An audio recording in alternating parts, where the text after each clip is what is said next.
Welcome to wishful ಅಡುಗೆ ಮನೆ. ಇವತ್ತು ನೋಡಿ ಸ್ವೀಟ್ ಕುಂಬಳಕಾಯಿ ಇದೆ. ಇದರಿಂದ ಡಿಫ್ರೆಂಟಾಗಿ ಸೂಪರಾಗಿರೋ ಒಂದು ರೆಸಿಪಿನ ಮಾಡೋಣ. ಯಾವಾಗಲೂ ಪಲ್ಯನೇ ಮಾಡಿರ್ತೀವಲ್ವ, ಇವತ್ತು ಒಂದು ಸೂಪರಾಗಿರೋ ರೆಸಿಪಿನ ಮಾಡೋಣ. ಹೇಗೆ ಮಾಡೋದು ಅಂತ ನೋಡೋಣ ಬನ್ನಿ. ಮೊದಲಿಗೆ ಇದನ್ನು ಕಟ್ ಮಾಡ್ಕೋಬೇಕು. ನೋಡಿ, ಇದನ್ನು ಅರ್ಧ ಭಾಗವಾಗಿ ಕಟ್ ಮಾಡ್ಕೊಳ್ಳೋಣ.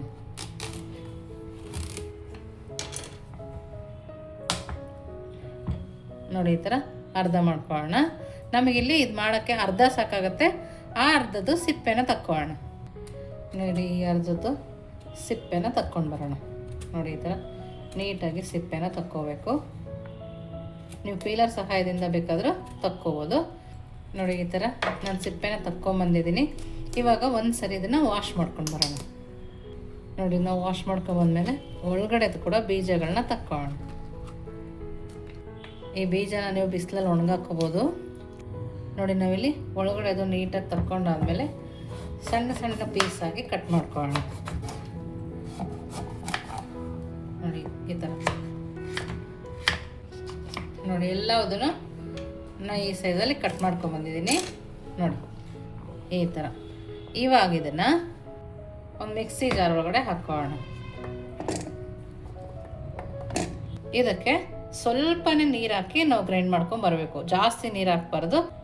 ನಾವು ಕಾಫಿ ಕುಡಿತೀವಲ್ಲ, ಆ ಕಪ್ಪಲ್ಲಿ ಸ್ವಲ್ಪ ನೀರನ್ನು ಇದಕ್ಕೆ ಹಾಕಿ ಸಣ್ಣದಾಗಿ ಗ್ರೈಂಡ್ ಮಾಡ್ಕೊಂಬರೋಣ. ತುಂಬಾ ಸಣ್ಣದಾಗಿ ಗ್ರೈಂಡ್ ಮಾಡ್ಕೊಂಬಂದ್ರೇ ಒಳ್ಳೆಯದು. ನೋಡಿ, ಇವಾಗ ಗ್ರೈಂಡ್ ಮಾಡ್ಕೊಂಬಂದಿದ್ದೀನಿ. ನೋಡ್ತಾ ಇದ್ರಲ್ಲ ಎಷ್ಟು ಸಣ್ಣದಾಗಿದೆ. ನೋಡಿ ನೋಡಿ ಈ ಥರ ಸಣ್ಣದಾಗಿ ನಾವು ರುಬ್ಕೊಂಬರ್ಬೇಕು. ಸ್ವಲ್ಪ ಕಾಯಿ ಥರ ಇದ್ದರೆ ಒಂದು ಕಾಫಿ ಕಪ್ ಅಷ್ಟು ನೀರನ್ನು ಹಾಕ್ಬೋದು. ಇಲ್ಲಾಂದರೆ ಸ್ವಲ್ಪ ಕಡಿಮೆ ನೀರನ್ನು ಹಾಕಿ ಗ್ರೈಂಡ್ ಮಾಡ್ಕೊಂಡ್ರೇ ಒಳ್ಳೆಯದು. ನೋಡಿ, ಇವಾಗ ಇದನ್ನು ನೋಡಿ, ಇವಾಗ ಒಂದು ಬಾಣಲಿನ ತೊಗೊಂಡಿದ್ದೀವಲ್ಲ, ನಾವಿಲ್ಲಿ ಕುಂಬಳಕಾಯಿನ ರುಬ್ಕೊಂಬಂದ್ವಲ್ಲ, ಅದನ್ನು ಇದರೊಳಗಡೆ ಸೇರಿಸ್ಕೋಬೇಕು. ಕುಂಬಳಕಾಯಿಂದ ಆರೋಗ್ಯಕ್ಕಂತೂ ತುಂಬಾ ಒಳ್ಳೆಯದು. ನಾನಿವಾಗ ಮಿಕ್ಸಿ ಜಾರಿಗೆ ನೀರನ್ನು ಹಾಕ್ಕೊಳ್ತಾ ಇದ್ದೀನಿ. ನಾವು ಮಿಕ್ಸಿ ಜಾರಿಗೆ ಕೂಡ ಜಾಸ್ತಿ ನೀರನ್ನು ಹಾಕಿಲ್ಲ, ಸ್ವಲ್ಪ ನೀರನ್ನೇ ಹಾಕ್ಕೊಳ್ತಾ ಇದ್ದೀನಿ. ನೋಡಿ, ಇದ್ರದ್ದು ಹಸಿ ವಾಸನೆ ಹೋಗೋ ತನಕ ನಾವು ಇದನ್ನು ಫ್ರೈ ಮಾಡ್ಕೊಳ್ಳೋಣ. ನೋಡಿ, ಈ ಥರ ಹಸಿ ವಾಸನೆ ಹೋಗೋ ತನಕನೂ ನಾವು ಇದನ್ನು ಕೈ ಆಡಿಸ್ಕೊಬೇಕು. ಇವಾಗ ಇದಕ್ಕೆ ಅಕ್ಕಿ ಹಿಟ್ಟನ್ನು ಹಾಕ್ಕೊಳ್ಳೋಣ. ನೀವು ಒಂದು ಬೌಲ್ ಇಡಿಸಿದ್ರೆ ಒಂದು ಬೌಲ್ ಹಾಕ್ಕೋಬೋದು. ಇಲ್ಲ ಸ್ವಲ್ಪ ಜಾಸ್ತಿ ಕುಂಬಳಕಾಯಿ ಇತ್ತು ಅಂದರೆ ಸ್ವಲ್ಪ ಜಾಸ್ತಿ ಅಕ್ಕಿ ಹಿಟ್ಟನ್ನು ಹಾಕ್ಕೊಂಡು ಸ್ವಲ್ಪ ಹೊತ್ತು ಈ ಥರ ಕೈ ಆಡಿಸ್ಕೋಬೇಕು. ನೋಡಿ, ಈ ಥರ ಕೈ ಆಡಿಸ್ಕೊಬೇಕು. ಇದಕ್ಕೆ ಇವಾಗ ಇನ್ನು ಸ್ವಲ್ಪ ಅಕ್ಕಿ ಹಿಟ್ಟು ಬೇಕಾಗತ್ತೆ. ನೋಡಿ, ಇವಾಗ ಇನ್ನು ಸ್ವಲ್ಪ ಅಕ್ಕಿ ಹಿಟ್ಟನ್ನು ಹಾಕ್ಕೊಳ್ತಾ ಇದ್ದೀನಿ. ಇವಾಗ ಇದನ್ನು ನೀಟಾಗಿ ಕೈ ಆಡಿಸ್ಕೊಳ್ಳೋಣ. ಫ್ಲೇಮ್ನ ಲೋ ಫ್ಲೇಮಲ್ಲಿ ಇಟ್ಕೊಂಡು ನಾವು ಇದನ್ನು ಕೈ ಆಡಿಸ್ಕೊಬೇಕು.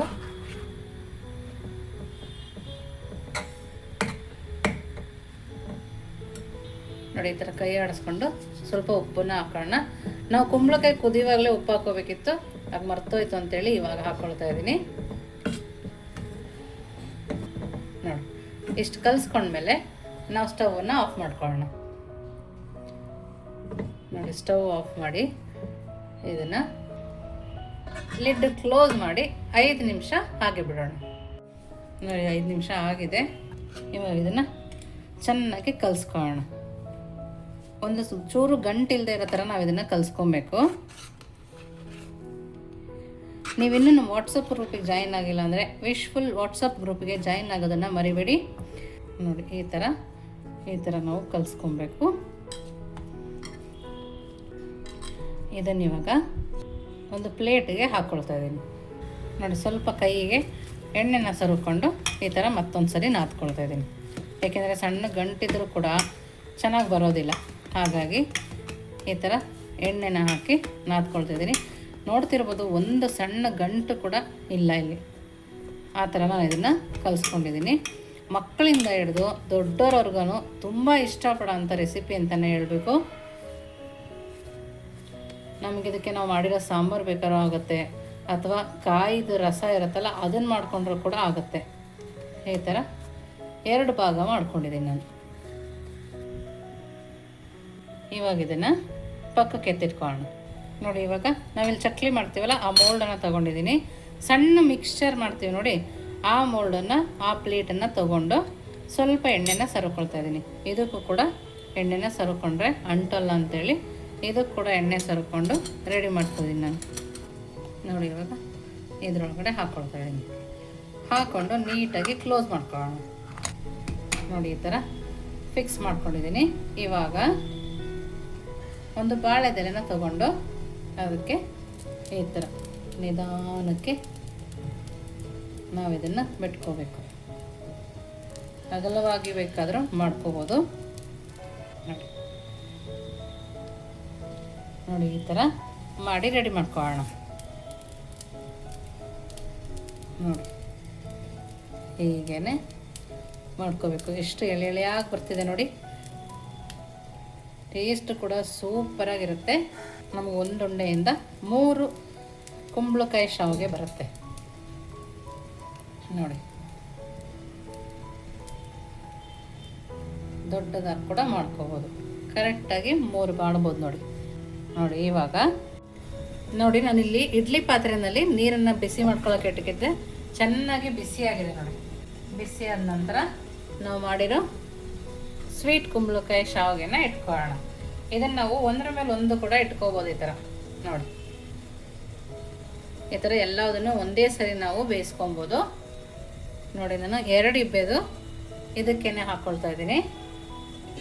ಇವಾಗ ಲಿಡ್ಡನ್ನು ಕ್ಲೋಸ್ ಮಾಡಿ 5 ನಿಮಿಷ ಬೇಯಿಸ್ಕೊಂಬರೋಣ ನೋಡಿ. 5 ನಿಮಿಷ ಆಗಿದೆ. ಇವಾಗ ಸ್ಟವನ್ನು ಆಫ್ ಮಾಡ್ಕೊಳ್ಳೋಣ.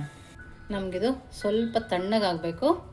ಒಂದು 5 ನಿಮಿಷ ತಣ್ಣಗಾಕ್ಬಿಟ್ಕೊಳ್ಳೋಣ ಇದನ್ನು ನೋಡಿ. ಇವಾಗ ತಣ್ಣಗಾಗಿದೆ. ಒಂದೊಂದೇ ತೆಗೆದು ತೋರಿಸ್ತಾ ಇದ್ದೀನಿ ನೋಡಿ ಎಷ್ಟು ಚೆನ್ನಾಗಿ ಬರ್ತಾಯಿದೆ ಅಂತ ನೋಡಿ. ಎಳೆಗಳು ಕೂಡ ಎಷ್ಟು ನೀಟಾಗಿದೆ ನೋಡಿ. ಸ್ವಲ್ಪ ತಣ್ಣಗಾಗ್ಬಿಟ್ರೆ ಎಳೆಗಳು ಇನ್ನೂ ಚೆನ್ನಾಗಿ ಬರುತ್ತೆ ನೋಡಿ. ಇವಾಗ ನಾವು ಊಟಕ್ಕೆ ಬಡ್ಸೋಕ್ಕೂ ಮುಂಚೆ ಎಲ್ಲದನ್ನು ಈ ಥರ ಮಾಡಿಟ್ಕೊಂಡ್ರೆ ಆಯಿತು. ಯಾವಾಗಲೂ ನಾವು ಅಕ್ಕಿ ಶಾವಿಗೆ ತಿಂದಿರ್ತೀವಲ್ಲ, ಈ ಥರ ಡಿಫ್ರೆಂಟಾಗಿ ಮಾಡಿಕೊಟ್ಟಾಗ ಎಲ್ರಿಗೂ ಖುಷಿಪಟ್ಟು ತಿಂತಾರೆ. ಮಕ್ಕಳಿಗೆ ಈಗ ರಜಾ ಬಂತು, ಎಲ್ಲರ ಜೊತೆ ಕೂತು ತಿನ್ನೋಕೆ ಇಷ್ಟಪಡ್ತಾರಲ್ಲ, ಆ ಟೈಮಲ್ಲಿ ಈ ಥರ ಮಾಡಿಕೊಟ್ರೆ ಸೂಪರಾಗಿರುತ್ತೆ. ಇದನ್ನು ಇವಾಗ ಯಾವ ಥರ ಸರ್ವ್ ಮಾಡೋದು ನೋಡೋಣ ಬನ್ನಿ. ನಾನಿಲ್ಲಿ 1 ಶಾವಿಗೆನ ಹಾಕ್ಕೊಳ್ತಾ ಇದ್ದೀನಿ. ನಿಮಗೆ ಬೇಕಂದರೆ 2 ಕೂಡ ಹಾಕ್ಕೋಬೋದು. ಕಾಯಿ ತುರಿನ ಹಾಕ್ಕೊಳ್ತಾ ಇದ್ದೀನಿ ನೋಡಿ. ಕಾಯಿ ತುರಿ ಜಾಸ್ತಿ ಇಷ್ಟಪಡೋರು ಜಾಸ್ತಿ ಕೂಡ ಹಾಕ್ಕೋಬೋದು.